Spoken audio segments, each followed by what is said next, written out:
there was a rally that April called SlutWalk.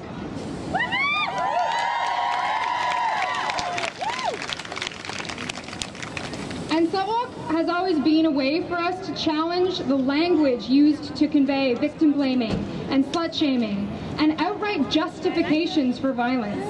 Because these things happen and the way we communicate them matters. When SlutWalk Toronto began, we aspired to, and now 3 years later continue to aspire to, participating in action, in resistance, in communities that are holding themselves up from the ground, and to make sure that there is a common understanding and to continue to push the idea that there is no gray rape, there is no illegitimate or legitimate forms of sexual violence.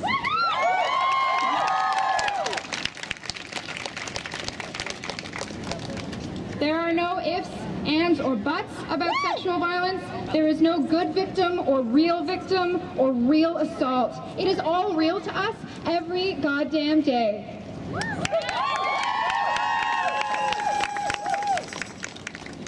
And in this action, in a sea of so many other forms of action against sexual violence, we want to call on better education and bigger conversations. Conversations on our differences, our language, what we say and what it means, on sex and our bodies and consent.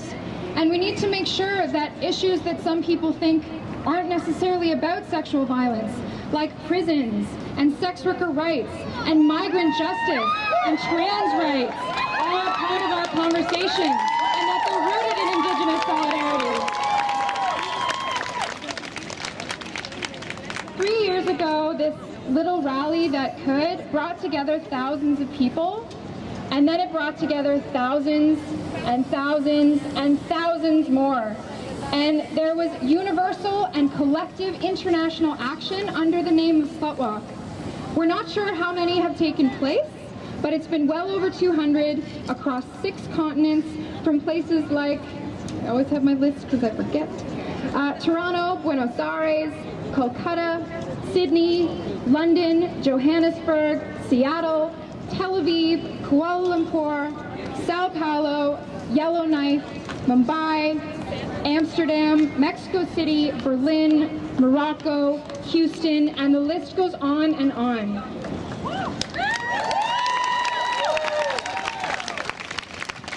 Every single event is organized by volunteers in that city, and while it is devastating to think that that many events had to take place and continue to take place because sexual violence and victim blaming are that universal, it's also incredible to see that kind of collective action.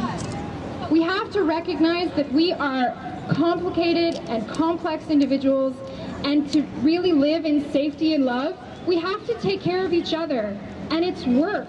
And it is all of our responsibility to create communities of safety in the streets, in our homes, in our schools, and in our daily lives. We all have to do it.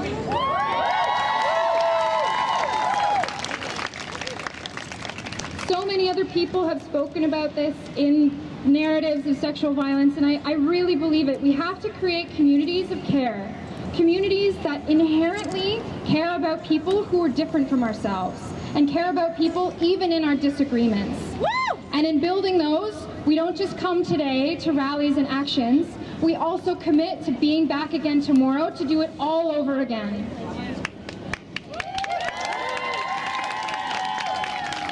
We need communities that are built on love, and we need to hold people up with our actions and our words, not tear them down.